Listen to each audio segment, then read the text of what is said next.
Hello everyone, Loremaster of Sotek here, and I know I'm a little late to this, but I've been traveling a bit, and I'm finally done traveling, which is the really nice thing. But I was at the Offkai convention this past weekend, so I've been kind of settling back in and getting things up and running and such, but I did want to come and just talk about Hotfix 6.2.1, because why not?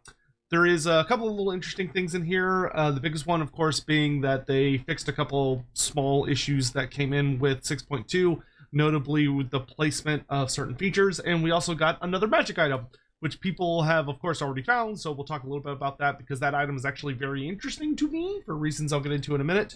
But this will be a nice, short little video. So, anyway. One thing that we're looking at here is that there's apparently some balance changes and, of course, some quality of life stuff. So the biggest thing is that some things they've added to the game just to make it like faster to get into the game and do things that you want to do is that you now have an option that you can go into to skip through certain elements of the game booting up. So, for instance, you can make it where you just jump to the campaign aspect of the game instead of having to deal with the video that pops up every time. I believe that shows... they brought... Oh, here it is. It's over here in miscellaneous. So it's down here. Oh, my stupid fat head's in front of it. There we go. So that's there if you just want to load into your game a little faster, which is always super nice. For campaign, there are a couple of things in here that actually caught my attention. Also, you'll notice that I got a nice little extension that makes it where I no longer have to look at things on a white screen. So I shouldn't be a blinding beacon of pale flesh any longer. But, so we see here that the Chalice of Malfleur has been added to the game. We will actually look at this. It's actually quite nice. It's kind of funny. It's an arcane item, but it's almost at its best when you get it on a character that's not a traditional wizard, but we'll talk about that a little bit. They fixed some little issues with like Aztec's Crown of Sorcery, since he no longer requires it to unlock death spells like he did way back in the day. They also fixed a problem with the Books of Khorne, where, funny enough, certain Khornite factions weren't able to get them, or at least get all of them, so that's a good fix. They've also made it where Khorne's version, so the original version of Khorne's Book of Khorne had the spell intensity buff for some reason, so poor Khornate characters were dealing with the problem of having to not have wizards, but rely on something that, you know, wizards traditionally very much like, which is spell intensity.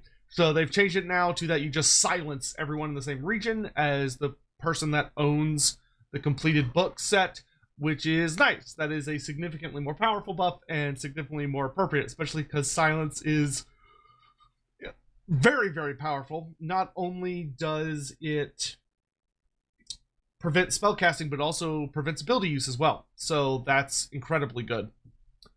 They also have made a note where the Khorne book is now just way better for Khorne factions, because it originally had a unique ability that made it where if you raise a region and the books are functionally active, that or the completed books, that you will permanently raise an area. But they've changed it now to where it's permanently raised except for Khorne, that the Khorne factions have a unique gimmick that allows them to sort of get around it, which I think is totally fine. I think that's very fair and fitting for them. We see here that the Casket of Souls have finally been added to the Red Line tree, which is way overdue, but that's good to have there. Aztec's Insane Visions now gives faction-wide hero recruit rank instead of just province-wide, so that's really good for shaman characters, and I think the Giant River Trollhog as well. Paint Beast now affects Wall Trophy units. Excellent, as it should. They have fixed the issue with the faction potential, so, and AI strength and threat assessment. So when they originally implemented this into 6.2, there was a weird bug where it got placed into the wrong part of the menus.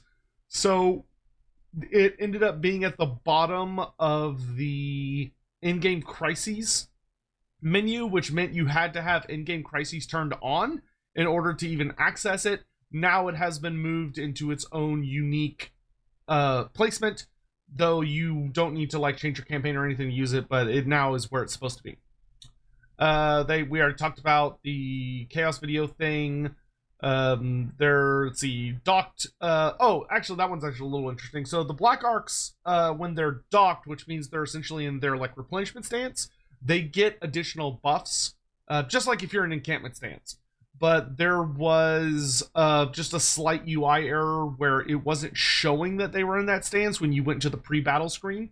So what the game's supposed to do is that when two armies engage in a battle, they're supposed to bring up like the pre-battle thing that shows all the units, and you can like preview the map, and you got the balance of power auto-resolve meter and everything.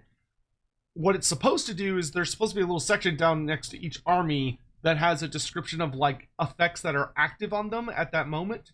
So for instance, if you have some kind of campaign passive, or you have like a character that has unique campaign abilities that can be cast on armies to give them buffs, or you're in a stance. So if you were in march stance, for instance, or encampment stance, etc. But for whatever reason, the Black Arc's functional encampment stance wasn't working, well, now it is. Fixed a couple of issues with like several settlements and the Altdorf College of Forbidden Magic, which is the Vampire Count version of the Colleges of Magic, which can now be seen as a landmark. They also fixed a number of crash issues, fixed some other various bugs. The Shadow Realm stats no longer has negative effects for Elithanar, which is really, really good. And the Discovery building trees have now been put into the correct order of fixed for a insane amount of factions. Virtually everybody, I think Beastmen are like the only faction not included on this list. This list is so random. Like, they didn't put it I don't know why they didn't put it in alphabetical order, but I want to say it's pretty much okay. So it's no Nurgle, no Beastmen. I think it's everybody else. Yeah, pretty sure it's everybody else. But interesting. Oh wait, no Chaos Dwarfs either. There you go. And then for battle stuff, they fixed some crash issues, fixed a couple little multiplayer things, removed expendable off of bolt throwers, yada yada yada yada yada. So the last kind of little thing we'll look at here, which good hotfix, does actually fix some genuinely important things that were a little problematic, but it's a very nice fix. And then the last thing we kind of have here, which, oh my god, I've traded one form of darkness for another. There we go. So the Chalice Malfleur. So this one's actually really fun. For those that don't know who Malfleur is, which also I want to give credit to Bombardier for finding this. Good on him. And being kind enough to upload it to Reddit. But Malfleur is a actually really interesting and important character that's building up in the old world right now. Which, for those that don't know, the old world takes place about 200, 250 years-ish before kind of the modern timeline of Total War Warhammer. And one of the things that's building up is there's all these different storylines that are gathering steam across the world as we are building up to the Great War Against Chaos. And this one is actually quite fun because Malfleur is a sorceress who plays a really important role with what's about to go down in Bretonnia, which Bretonnia has an incident that's known as the Affair of the False Grail, where there is a Bretonnian duke by the name of Duke Maldred who claims to have found the Lady of the Lake, and she gave him the Grail. And he has a consort with him who basically, and he's lying, obviously, as you can guess by the name of the Affair of the False Grail. And basically what he does is he has a consort whose name is Malfleur, the sorceress.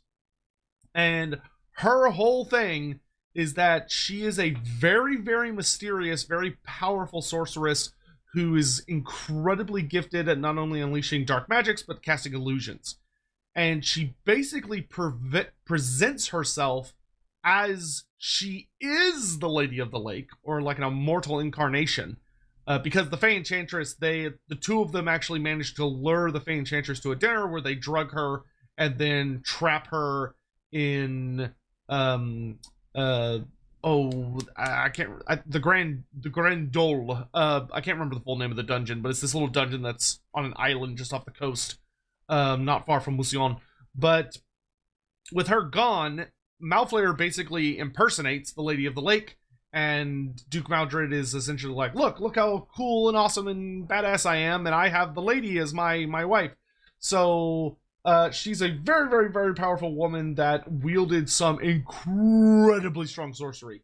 I'm actually, one of the things I'm really excited about the old world is she's a character that we're going to be able to see much more heavily explored, because we know very, very little about her, such as where she came from, what her like ultimate motivations were. Was it her idea? Was it Maldred's idea? Did she seduce Maldred? Or like, what is the whole situation there? And the two of them actually die a relatively mysterious death, because they the red pox, which is a horrible disease engineered by the Skaven that had ravaged Bretonnia some years earlier, returns in Mousillon when it's under siege by a bunch of different Bretonian groups. And ultimately, the two of them die in their throne room, but it's left very vague of whether they just happen to die sitting in their thrones, very like Mask of the Red Death-esque, where, you know, they were kind of like hiding in their castle away from the disease below, and then it finds its way and kills them all. Or, and I believe the story more heavily insinuates that they end up being murdered by Skaven. Because it seems vaguely implied they had a bit of an alliance with the Skaven. The Skaven helped them pull off various things. But it does have a very cool effect, as we see here, which is this horrible skull-shaped chalice. This is not the false grail. To my understanding, I believe this is more of something that Malfleur either wielded herself or is potentially made out of her. But I believe it's actually something she wielded, but was not the false grail that the two of them were kind of tottering around as the real thing.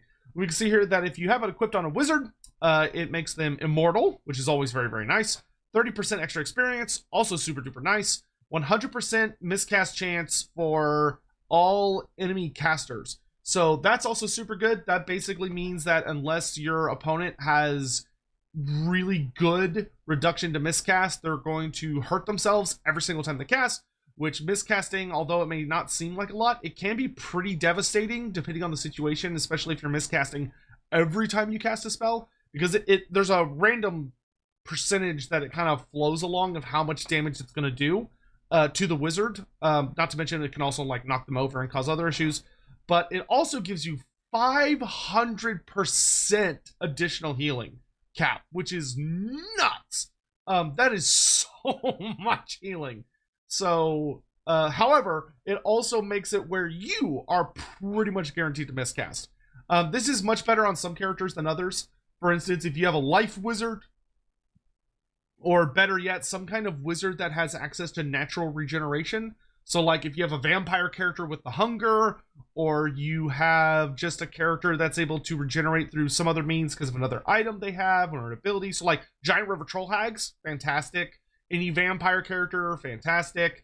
Characters with healing lores of magic, so like the lore of vampires or the lore of life, this can be really, really good. But yeah, it's actually quite an interesting item. It would be absolutely busted on some characters. Like Vlad von Karstein with this is functionally utterly unstoppable. Like I don't know if you could kill Vlad when he has this equipped, if he has like all of his other gimmicks stacked on top of it, because getting him to his healing cap would take 10,000 years. But yeah, super interesting. Anyway, that's it. I just wanted to ramble about that a little bit and just chat, trying to get like kind of more little small videos out.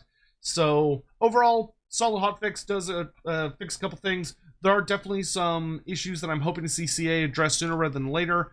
I'd actually love to hear if y'all have any particular bugs that have been causing you concerns, or things that you'd really like to see fixed. I know for me personally, the big two that I'm kind of wary of at the moment, obviously there's a lot of us that are dealing with some weirdness still when it comes to shooting, which is never fun.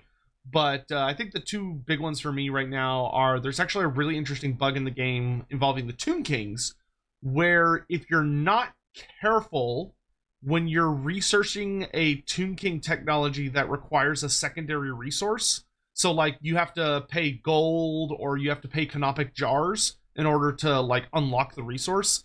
It's something like if you load and save while that's happening, or there's also I think a slightly random percent chance it can happen, your technology basically gets locked and you can't research anymore. Like you get stuck on that tech and it never finishes and there's nothing you can do about it except start a new campaign, which is very spooky.